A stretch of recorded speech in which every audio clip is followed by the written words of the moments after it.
The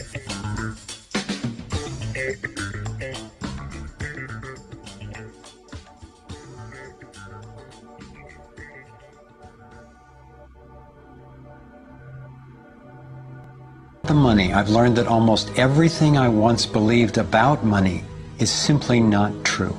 It's interesting how few questions we actually ask about very everyday things, like when we go into a bank and we ask for a loan of, say, $50,000, £50,000, what actually happens? You see, most people live their lives based on a kind of vague image of what happens. What actually happens is you ask for £50,000, they type into £50,000. That's all they do. They don't mint any coins, they don't print any money, they don't move any precious metal anywhere. They just put £50,000 into your account on the computer screen. From that moment, you start paying interest on money that does not exist.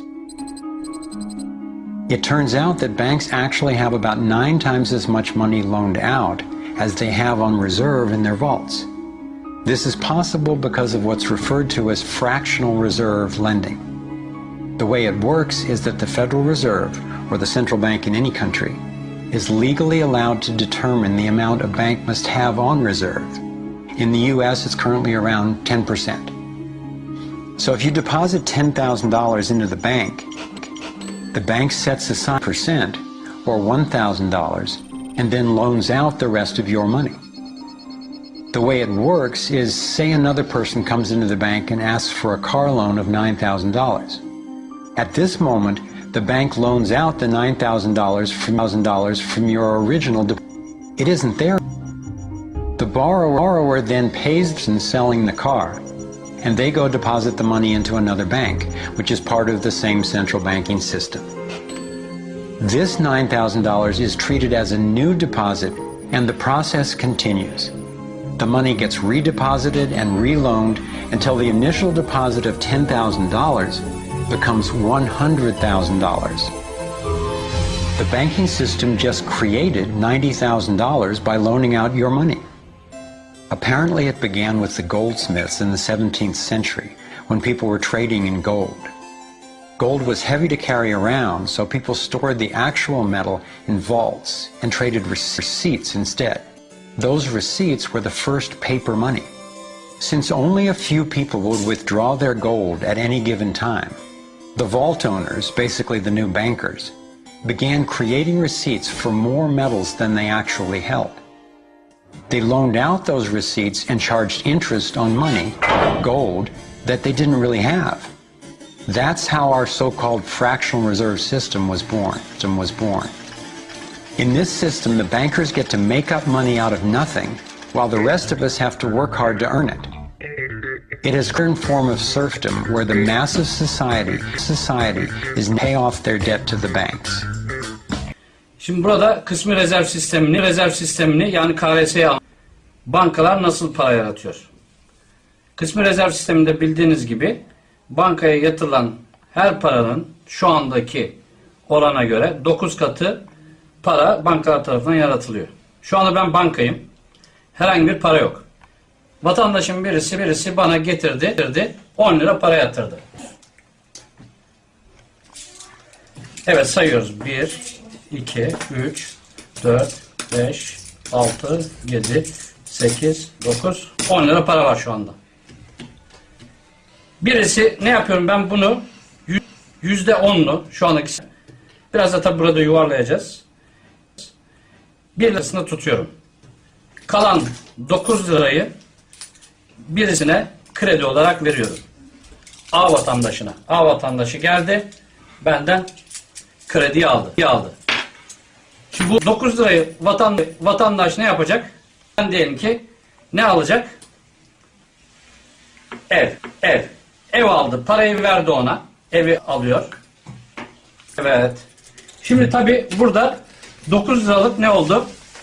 Borç. Aramızda imza alıyoruz. Sözleşme yapıyoruz. Bunu ödemediği takdirde imzasını attı. Ben ne yapıyorum? Onun aldığı eve el koyabiliyorum. Şimdi alan kişi getirip nerede yatıracak? Tabii haliyle bankada. bankaya para döndü. 9 liralık kısmı ne yaptık? Burada biz havadan üretmiş olduk. Yani vatandaşın imzasına karşılık olarak. Devam ediyoruz. Şimdi başka birisi geldi.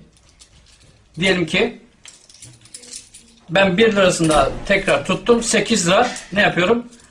Bu şahsa tekrar kredi veriyorum. B şahsına. B şahsına. Geldi kredi aldı. Şimdi bu tekrar ne yapacak B vatandaşı? Bu aldığı kredi karşılığında araba aldı. Kamyon aldı. Para gitti diğer tarafa. Bu vatandaşımız parayı nerede tutacak? Tabii ki bankada. Başka nerede tutabilir? Buraya para döndü. Tabii bunun karşılığında ne olacak? Ne olacak? İmzalayacak. Tekrar B vatandaşımız.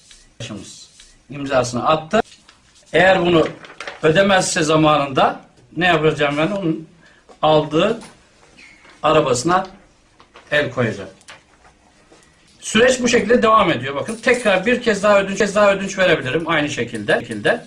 Bu kez 1 liraya tekrar tutuyorum hesapta ve başka C şahsına ödünç veriyorum. C şahsına ödünç verdim. Bu şahıs da ne yapacak? Başkasından araba alacak. Evet. O da ne yapacak? Parayı dönüp tekrar bankaya getirecek. Ne yaptık? Para yine bankaya döndü. Bu şahısla da ben tekrar yeni bir anlaşma. 7 lira da onu borçlandırdım. Şu ana kadar bakın 3 kere ödünç verme operasyonu yaptık. 9 lira bir A vatandaşı borçlu, 8 lira B vatandaşı, 7 lira C vatandaşı. Ne kadar para yaratmış olduk toplamda? 24 lira. Bakın hala ödünç verebilirim. Ve bütün bu süreç nereden başladı? Bir vatandaşın 10 lira parasını bana vermesiyle. Yani bu sistemde, kısmi rezerv sisteminde eğer %10 ise nedir? 9 katı parayı yani 90 lira havadan bu şekilde yaratabilirsiniz. Bu şekilde KRS'yi diğer arkadaşlara yanınızda 10 lira dolaştırarak anlatmanız mümkün. Profoundly disturbing conclusion. I believe that an elite group of people and the corporations they run have gained control over not just our energy, food supply, education, and healthcare, but over virtually every aspect of our lives. And they do it by controlling the world of finance, not by creating more value, but by actually controlling the source of money. When I followed the money, I found that it took me up the levels of a pyramid. Here we are at the bottom level going about our daily lives. Above us is government, people who are given a monopoly on force and use it to tax and control us whether or not we agree. But who controls them? At the next level are the corporations. Many would say that it is now corporations and not nation states that rule the world. They call it a corporatocracy. To acquire the world's resources and control the markets, this corporatocracy must have access to cheap money. The big corporations get their loans at special rates from the big banks, which means that those who control the major banks, the moneyed elite, ultimately control the corporations.